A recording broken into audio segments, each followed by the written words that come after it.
Back with another deathmatch for SoB Brimstone on the XXL enemies. Had a bit of a break over the midwinter period, but we're pretty much into the home leg now. There's not too many left to do.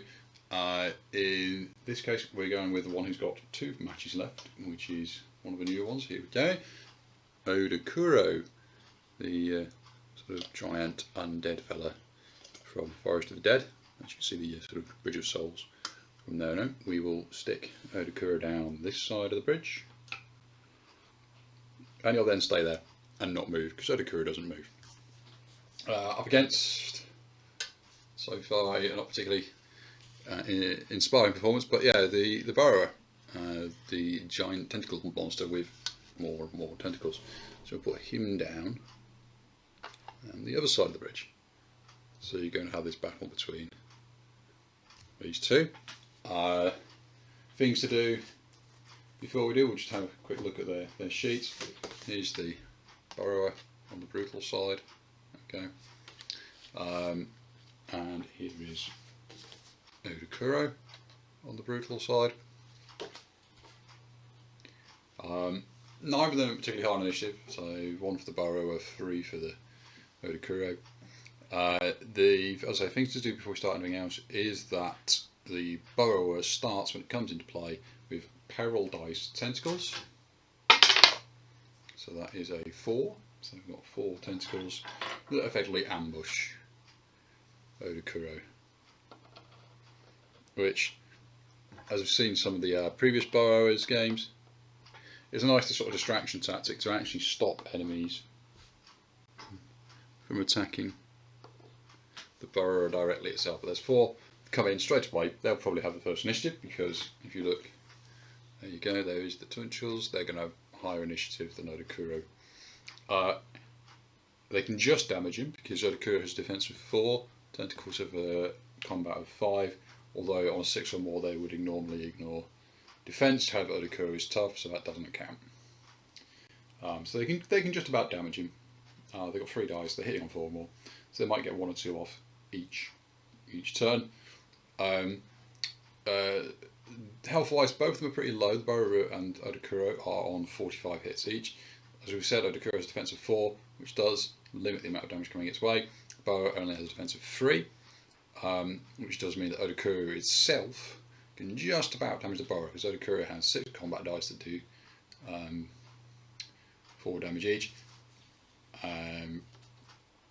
But he also has that sort of grasp where it comes out and tries to kill people, which may happen. So I think this fight is pretty much going to be a lot of the minions doing the job for them. That's how Odo Kuro tends to win anyway. It just gets lucky on its draws for the undead that it turfs out of the ground, and whereas the Burrower again is going to probably rely on these tentacles to damage Odo Kuro. I'm going to go with Odo Kuro on this one because I think the quality of the minions that Odo Kuro puts out are going to be higher than the quality of minions that the Burrower puts out. I think Odo Kuro's minions are going to be better than tentacles, but we shall see. We shall see. So start the game, start the first turn, and at the start of each turn, Legions of the Dead from Odo Kuro. Discard the top card of a low threat deck, but as I put it in the forest, we'll use the Forest of the Dead deck instead because we are replacing all threat decks with the other world threat deck whilst there. So what is the low threat from this? 1 Shadow Wraith. So yeah, Haunting the Dark Woods, Shadow Wraiths are terrifying spectres who are once powerful warriors in life killed through betrayal or traumatic circumstance. These vengeful spirits now seethe with hatred for the living. Death Memory, roll d6 and on 4 or more draw a haunted memory card. We do not, that's a 2. So it's just a vanilla Shadow Wraith. So we'll get that out. Board variant. Don't know why we're getting it out yet, but it's out. That is simply queued up for potentially becoming turfed up at the end of the turn. Right. Anything else at start of turn? Don't think so. You check for the tentacles, but we already have more tentacles than heroes, so we're okay. So we go to the tentacles turn first. So there's 4 of these on Odo Kuro. So that is 4 sets of 3, so 12. 1, 2, 3, 4, 7, 8, 10, 11, 12. Hits gone 4 or more. 6 is only irrelevant. So basically, if they hit, they will do 1 damage. Oh, no, let's think about that. Actually, no, we're thinking, because if I recall correctly, we're forgetting that if you're standing right next to Odo Kuro, his defense goes right down. I was just checking that on the rules. Yeah, forgotten that. Basically, yeah, the closer you get, the more damage you do to Odo Kuro. So, yeah. So it's minus 3 defense. There's only 1 defense. So poor Odo Kuro is going to get a battering from these tentacles. Any that hits, that's 1, 2, 3, 4, 5. So that's 5. They do 5 damage each. He's only got a defense of 1, so they do 4 damage each. He's got endurance of 4, so they doesn't go any less than that. So that is 5 sets of 4, which is 20. 1, 2, 3, 4. Poor Odo Kuro better get some friends out fast, otherwise he's just going to get killed by these tentacles. Nearly half his hits gone straight away. Okay. Right, so that was the tentacles, going first from their ambush.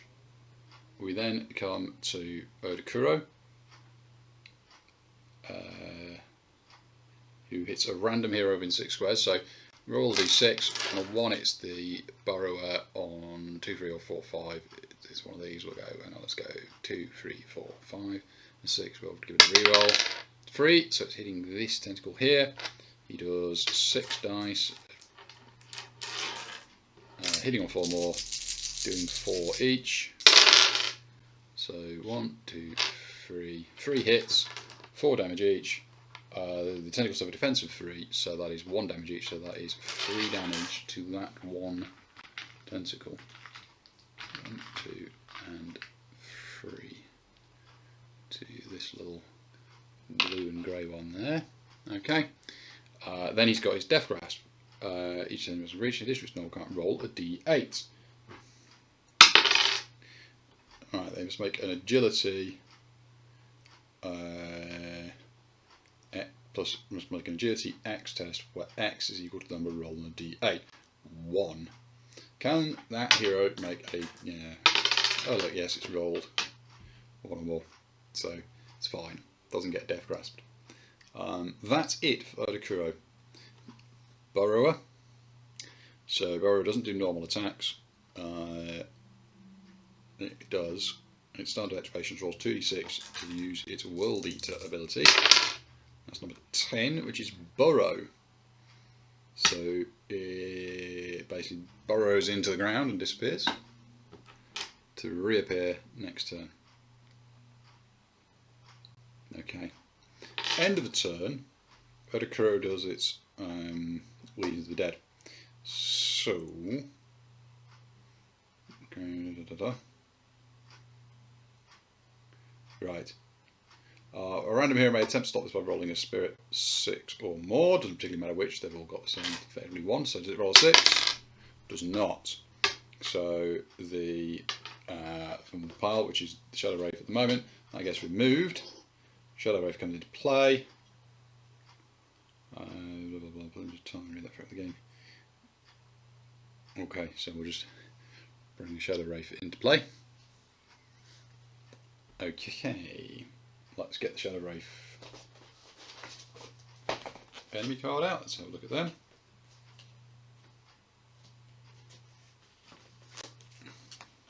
Okay, Undead Ghost Sinister. Okay, Relics of Death. Draw a Wraith Relic card for each Shadow Wraith when it enters play. Okay, let's find a Wraith Relic card.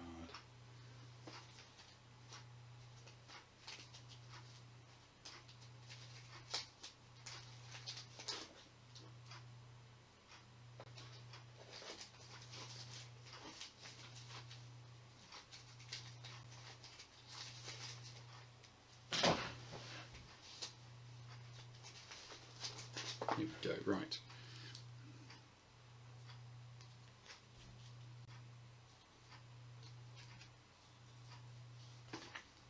is free. Like that. And shuffle. It's got Shadow Blade, because you know one of these is a gun, one of these is a lantern. I'll just check. Yeah, that was good. Got the right one. So this model's combat hits ignore armor, and it is +1 combat, which actually gives it a combat of 6, but a damage of 3.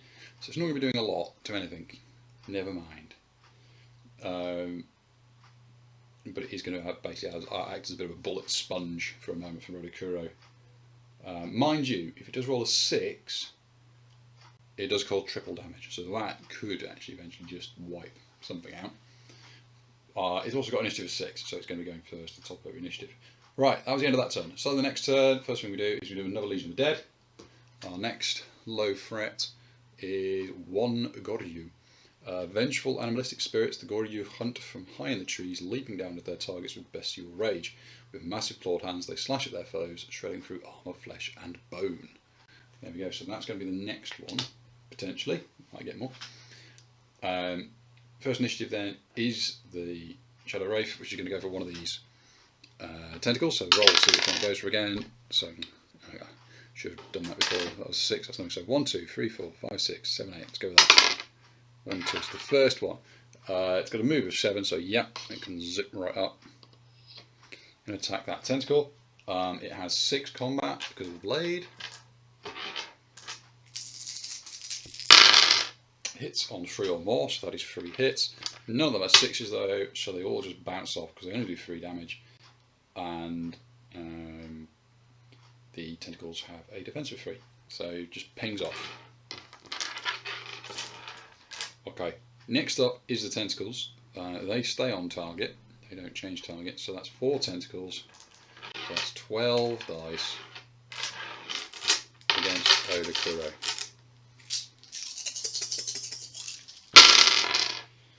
And again, doubles would do, sorry, 6s would ignore defense, but they don't because we've got tough. So 1, 2, 3, 4, 5 again.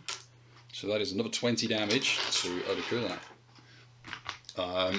I may have miscalculated. It looks basically the way that, because the Burrower's tentacles start in play and therefore are already target locked on Odo Kuro, unlike all the other summoners we've had, which have had to basically randomly go against all the various different other models. Looks like this is going to be curtains for Odo Kuro real quick because they're just ganging up on them. Right. So that was the tentacles. We then have Odo Kuro itself. Change the target again randomly, so do that D8 again. Goes for that one over there. 6 dice of combat. 4 hits. 4 damage per. So it deals. So yeah, against a defense of 3. So deals a total of 4 damage. See, that one nearly kills it because they've only got 5 health. So 4 damage to that one. Then does its Death Grasp on 2. Can it get 2 or more on this dice? Yes, it can. So it's not Death Grasped. Okay, then the Burrower reappears, centered in that hero's space. Any models covered by the Burrower are immediately moved into space adjacent and take D6 hits that do 4 damage each. Okay, so it's the Burrower. It's going to reappear underneath Odo Kuro. Plop. And push everything aside. So let's move everything 1, 2, 3, back 3 this way. 1, 2, 3. 1, 2, 3. I mean, given that Odo Kuro is sort of half buried in the ground, I don't think that one gets moved, does it? No. So, yeah, Odo Kuro gets shunted that way. Burrower appears underneath. Odo Kuro takes D6 hits that do 4 each. Takes 6 that do 4 each. Effectively, it's right under, isn't it? D6 hits, 4 each. Let's just have a look at the wording on how its defense is lowered. Hero has been 6 places above a blow for attack when it comes to full combat. Yeah. As a hero gets close to Odo Kuro, it is more horrifying, also more vulnerable. When a hero is 3 spaces away, has that, but its defense -1. When a hero is 2 spaces away, blah blah blah, blah blah blah. Yeah, so I think Burrower just killed him. Honestly, yeah, we were on what 10, 20, 30, 40. Burrower does 6 sets of 4 damage. It's right on top of it, so it only has a defense of 1. So 3 per is another 18 damage. Well, Odo Kuro's only got 5 left. There we go. Well, that was a quick one. Burrower wins. Absolutely trounces Odo Kuro. Wasn't expecting that, as you said, but I think, as I said, I think that's because the Burrower, the tentacles from the Burrower started target locked onto Odo Kuro itself, because they came in before it could spawn any friends. So they just ganged up on him and absolutely tore him apart with the tentacles. Poor old Odo Kuro doesn't get another victory. The Burrower does.